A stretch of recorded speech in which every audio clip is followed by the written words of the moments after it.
everybody. I'm John Panic with the Mohave Valley Daily News, and this is your daily dose for Monday, December 28th. Hope everyone had a wonderful Christmas. We got a short week this week and get back into the new year and get rid of 2020 forever. The Daily Dose is brought to you by the Tri-State Radiology Center in Fort Mohave, Arizona. Don't wait weeks for an appointment at a local hospital. Tri-State Radiology Center offers you same-day or next-day appointments. They're open Monday through Friday from 8 a.m. until 5 p.m., and they accept most all insurances. So for all your radiology needs, call Tri-State Radiology Center, where your image means the world to us. Okay, let's dig in. Artist wants to update mural on display since 9/11. This is the artist Lindsay Jo Drew, who she is the one that was named the winner to redo the God Bless the USA mural on 1500 block of Loma Vista Road. That's the one up high there that faces the highway. It was done soon after 9/11.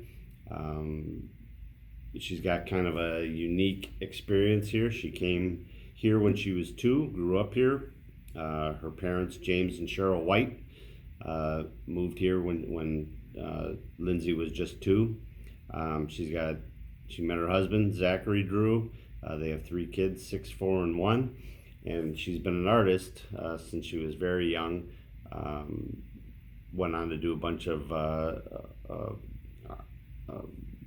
projects in Europe. She's done some stuff down at Malk. She kind of has a unique experience. She lost her mother, Cheryl, to COVID earlier this year.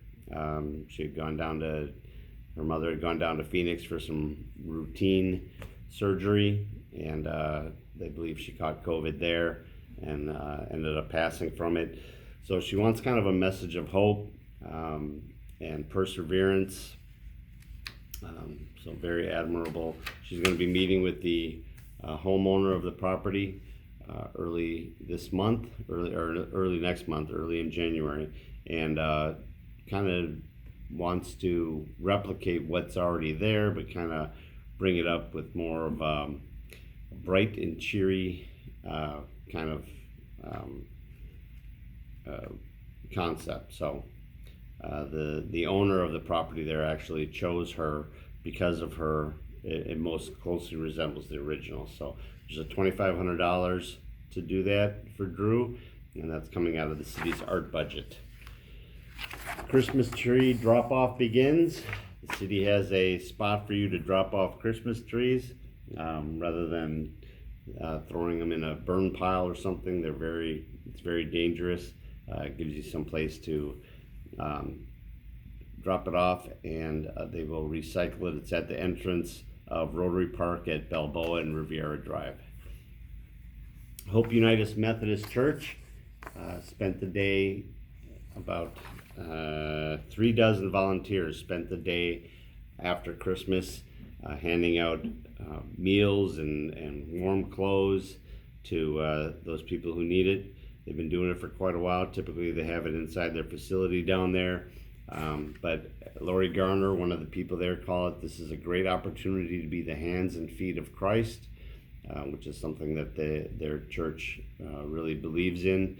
Linda Harshbarger, who is the event coordinator, said they began working on it right after Thanksgiving. So they spend a month working on it, a lot of planning. They got a grant from the BHHS Legacy Foundation to help with it. So she credited that. So what they did is they prepared the meals inside. It was ham, mashed potatoes, gravy, and other side fixings.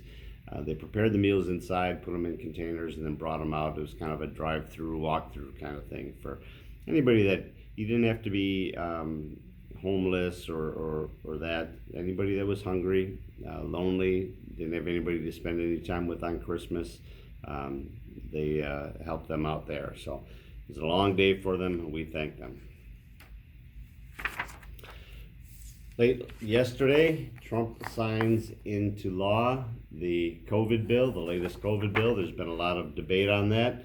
It was very unusual because the problem this time was President Trump disagreed with his own Republicans on the amount of, among other things, but one of the things was the amount of relief that we would be getting.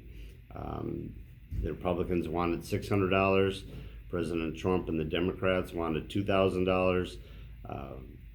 The $600 is what's in the bill. He signed it, but he said that he would send a redlined version back to the Congress for approval. Congress doesn't have to approve it. They're hoping to still get some negotiations. The Democrats and President Trump are hoping to still negotiate that into a little bit more favorable dollar amount for the Americans. So we'll see what happens there. The House has approved the $2,000. It's the Senate that is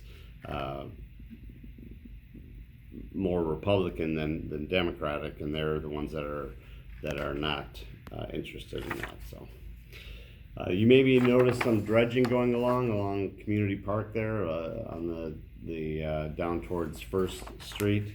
That's for the new commercial boat launch that has been in the news quite a bit. They started doing some work on that. It's down at the end of First Street. It won't be done until 2022, but that's the commercial one that they're going to be using for all of the personal watercraft rental companies and that.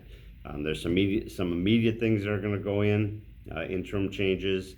They're going to be closing the entrance to the community park, or to the Chamber of Commerce. The city is paying the Chamber of Commerce at least $17,000. I'm not sure what that means. I know that they had some debates over the electrical cost, and there's been some discussion about profit sharing or that, but we don't know where that landed. But they're going to be closing the Chamber of Commerce parking lot, and the only entrance will be in the Laughlin Ranch Boulevard, the new stoplight there where the bull is down there. So they're moving forward on that. In sports, the Cardinals, who still have playoff aspirations, they were in the driver's seat. All they had to do was beat the 49ers and win next week, and they were in good shape, but they lost. 49ers had their third string quarterback and their backup running backs in, and they lost 20-12. Arizona lost 20-12.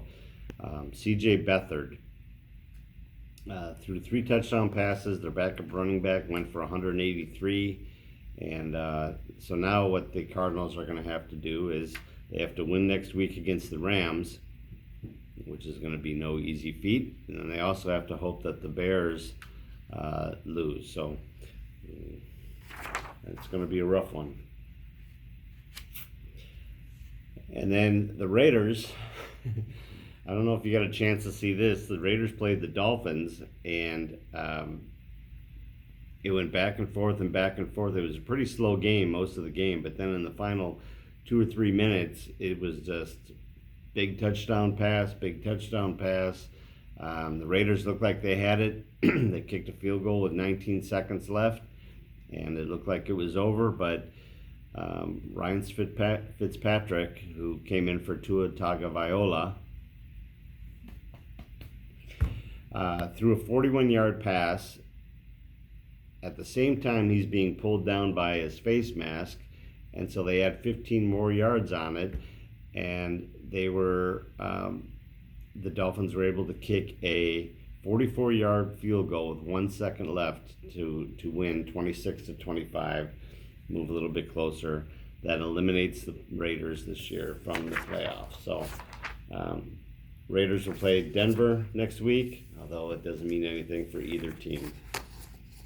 All right, that's it for today. We have 4 more days left before we get rid of 2020 forever. So just hang in there. It's almost over. Weather-wise, it's going to be a little chilly today still, mid-50s. They're talking about rain, although we've heard that story before, so we'll see. All right, everybody. The Daily Dose is brought to you by the Tri-State Radiology Center. They offer same or next day appointments and accept most insurances, including Medi-Cal.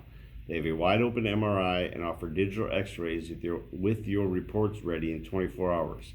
Call them today for an appointment at 928-460-7226. Thank you to the Tri-State Radiology Center for sponsoring the Daily Dose. Remember, the Daily Dose, our Valley Voices, our Athletes of the Week, Athlete of the Month, Educator of the Month, all of those videos are available on our YouTube channel. They're also available to stream on the Anchor app, on Spotify, on Google Podcasts, Apple Podcasts, more. There's a bunch of them in the description below, so check those out. We also have them on our website. We also bring them onto our Facebook page, so plenty of chance to see all of our different interviews and videos. Have a great day. I hope to see you tomorrow morning.